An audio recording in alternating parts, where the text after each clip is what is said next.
क्या हार में क्या जीत में किंचित नहीं भयभीत में, कर्तव्य पथ पर जो मिला यह भी सही वह भी सही, हार मांगूंगा नहीं वरदान मांगूंगा नहीं। नमस्कार साथियों, एम गुरुकुल परमय अंकित आप सभी साथियों का स्वागत करता हूं, अभिनंदन करता हूं। और वक्त हो चुका है अपने आज के top 10 most important UP GK के क्वेश्चंस को देखने का। तो आइए देर ना करते हुए हम लोग अपनी आज की वीडियो का शुभारंभ करें। और आज का ज़बरदस्त क्वेश्चन, पहला क्वेश्चन आपके सामने ये गिर रहा है, आपकी स्क्रीन के ऊपर संभालिएगा। पहला क्वेश्चन कह रहा है कि women power line call centre number है। पहला कह रहा है 1076, दूसरा कह रहा है 112, तीसरा कह रहा है 1090 या चौथा आपका कह रहा है 1447। तो women power line call centre number आपका कौन सा है? तो देखिए, अगर वीमेन कॉल सेंटर की हम लोग स्थापना की बात करें तो यह आपको देखने को मिलता है सन 2012 के अंतर्गत इसकी स्थापना की जाती है। और इसका मुख्य उद्देश्य क्या था कि जो महिलाएं जिनकी शादी हो चुकी है उनको ससुराल में यदि किसी प्रकार से प्रताड़ना मिल रही है तो सीधे क्या करें, अपना मोबाइल उठाएं और इसमें से एक नंबर लगा दें जो वीमेन पावर लाइन नंबर है आपका, और वहां से उनको क्या मिलती है, पूरी सहायता मिल जाती थी। इसके अंतर्गत देखा जाए तो कुल 147 पुलिसकर्मी देखने को मिलते हैं, जिसमें से 124 महिलाएं होती हैं, शेष पुरुष होते हैं। पुरुष का काम क्या होता है कि वहाँ पर गए, पता चला कि ठेठा टाइप के हैं इसके ससुराल वाले, तो उसको थोड़ा सा धमका दिए, कोने में ले जाकर 2-4 हाथ मार दिए। ये सब काम होता है इनमें जो है। तो यहाँ पूछ रहा कि इसका सही नंबर कौन सा है। तो देखिए, अगर हम लोग दिए गए विकल्पों की बात करें तो जो आपका 1076 है या 1076 है, यह हो जाता है सीएम। किसका हो जाता है? सीएम हेल्पलाइन का हो जाता है आपका। 112 आपका इमरजेंसी, 1090 हो जाता है आपका कौन सा, वीमेन पावर लाइन का नंबर कौन सा हो जाएगा, 1090 हो जाएगा। यानी आपका ऑप्शन नंबर तीसरा क्या हो जाएगा, सही जवाब बन जाएगा मेरे प्यारे प्यारे दोस्तों। और 1447 की बात करें तो 1447 हो जाता है कृषि रक्षा पोर्टल। किसका हो जाता है? कृषि रक्षक पोर्टल का नंबर हो जाता है 1447। अच्छा, ये जो आपके जो है हेल्पलाइन नंबर हैं, इसमें एक खूबी और होती है कि अगर आपके मोबाइल में बैलेंस नहीं है, न्यूनतम बैलेंस है, मोबाइल में पैसा ही नहीं है आपके, तभी ये इमरजेंसी नंबर होते हैं। ये सारे नंबर आपके जो है मिलाने पे लगेंगे। चलते हैं आज के हम लोग अपने सेकंड क्वेश्चन पर। और आज का सेकंड क्वेश्चन क्या कह रहा है? कह रहा राज्य में एंटी रोमियो स्क्वाड की गठन कब हुआ था। ठीक है, कि उत्तर प्रदेश में एंटी रोमियो स्क्वाड का गठन कब हुआ था, यह आपको बताना है। पहला ऑप्शन कह रहा है 2018 में, दूसरा कह रहा है 2010 में, तीसरा कह रहा है 2020 में, या चौथा ऑप्शन कह रहा है 2022 में। तो उत्तर प्रदेश में एंटी रोमियो स्क्वाड की गठन कब किया गया था? ठीक, इसके पीछे का क्या कारण था? इसके पीछे कारण था कि महिलाओं को या लड़कियों को जो छेड़खानी घटना होती थी इससे बचाना था। और योगी जी आते ही सत्ता में एक बार स्पष्ट कर दिए कि तुष्टीकरण किसी प्रकार का बर्दाश्त नहीं होगा, और बहनों और बेटियों की सुरक्षा के लिए पूरे तरीके से क्या किया जाएगा, इस पर कार्य किया जाएगा। और उन्होंने एक एंटी रोमियो स्क्वाड की गठन कर दिया। अब आपसे पूछ रहा है कि जो आपका एंटी रोमियो था इसकी स्थापना कब की गई थी। तो सही जवाब हो जाएगा कौन सा आपका? सही जवाब हो जाएगा आपका विकल्प नंबर पहला, आपका ऑप्शन नंबर फर्स्ट। इसका क्या हो जाएगा? सही जवाब हो जाएगा। यानी 2018 के अंतर्गत हम लोग बात को देखते हैं तो उसमें मिलता है कि एंटी रोमियो का गठन किया जाता है। 2017 में योगी जी आते हैं और 2018 में क्या करते हैं, एंटी रोमियो का गठन करवा देते हैं। बहुत सही। चलते हैं आगे, और आज का तीसरा सवाल बहुत ही ज़बरदस्त वाला सवाल आ रहा है। और तीसरा सवाल ये रहा, गिरा आपकी स्क्रीन के ऊपर, संभालिए। कह रिया है कि कवाल में शामिल नहीं है। ठीक है, पहला कह रहा कानपुर, दूसरा कह रहा लखनऊ, फिर कह रहा आपका इलाहाबाद, या चौथा कह रहा आपका मेरठ। तो कवाल में से कौन सा शामिल नहीं है? ठीक है, तो अगर हम लोग कवाल की बात करेंगे तो इसमें क्या होते हैं, 5 ऐसे ज़िले जिनमें क्या है, नगर निगम है, और यहाँ की जनसंख्या लगभग आपकी जो है 5 लाख से ऊपर की जनसंख्या है।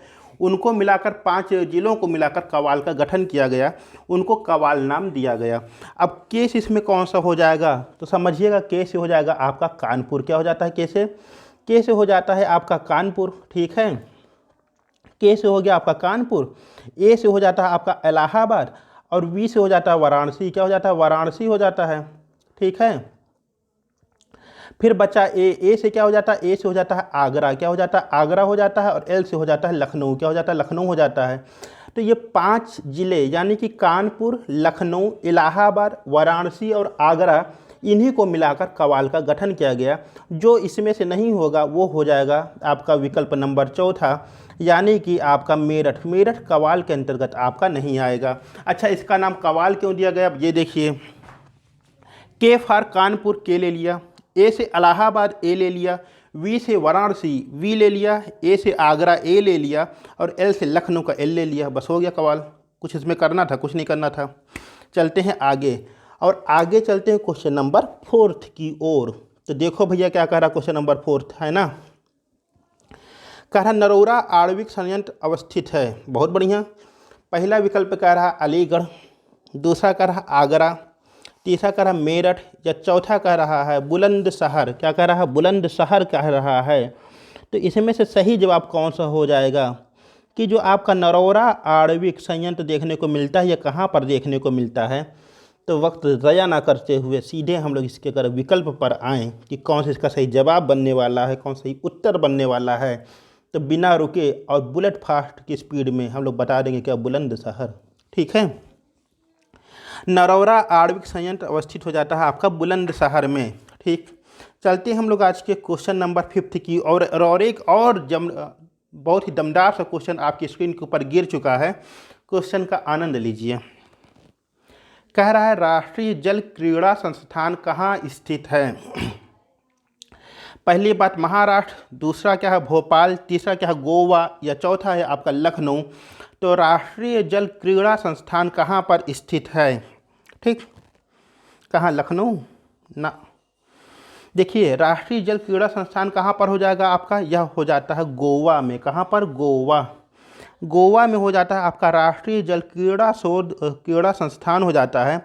और अगर इस संस्थान की बात करें तो यह संस्थान जो आपका बनाया जाता है, यह बनाया जाता है 1990 में। कब बनाया जाता है, 1990 के अंतर्गत बनाया जाता है।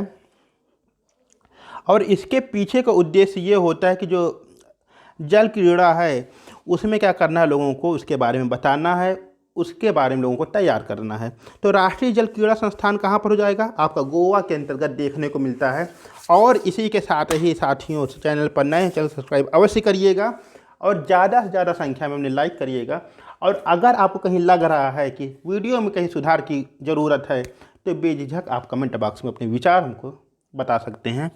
चलते हैं क्वेश्चन नंबर 6 की ओर, और क्वेश्चन नंबर 6 क्या कह रहा है देखिएगा। कह रहा राज्य का पहला टाइगर रिजर्व है। बहुत सही। पहला कह रहा दुधवा, दूसरा कह रहा पीलीभीत, तीसरा कह रहा अमनगढ़, यह कह रहा चौथा इनमें से कोई नहीं। तो राज्य का प्रथम टाइगर रिजर्व कहाँ पर है। ठीक, कौन सा है आपको ये बताना है। तो इसका सही जवाब क्या बन जाएगा, सही जवाब बन जाएगा आपका दुधवा। क्या बन जाएगा, दुधवा। राज्य का पहला टाइगर रिजर्व के रूप में दुधवा को जाना जाता है। और अगर हम लोग देखें कि दुधवा टाइगर रिजर्व की स्थापना कब की गई थी, तो यह 1987 के अंतर्गत देखने को मिलता है दुधवा टाइगर रिजर्व। ठीक है, चलते हैं हम लोग क्वेश्चन नंबर 7 की ओर, और दमदार सा क्वेश्चन नंबर 7 कह रहा प्रदेश के किस जिले में सबसे कम विधानसभा सीट है। पहला कह रहा महोबा, दूसरा कह रहा चित्रकूट, तीसरा कह रहा श्रावस्ती, या चौथा कह रहा इनमें से कोई नहीं। तो प्रदेश के किस जिले में सबसे कम विधानसभा सीट है, यह आपको बताना है।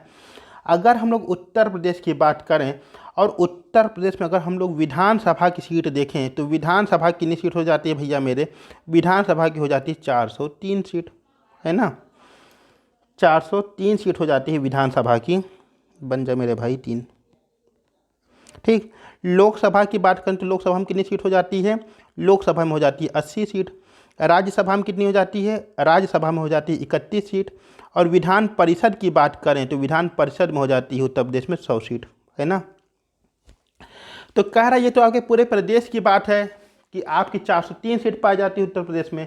लेकिन जब हम जिलेवार इसको देखते हैं, इसका अध्ययन करते हैं, तो सबसे कम सीट आपके किस किस ज़िले में देखने को मिलती है।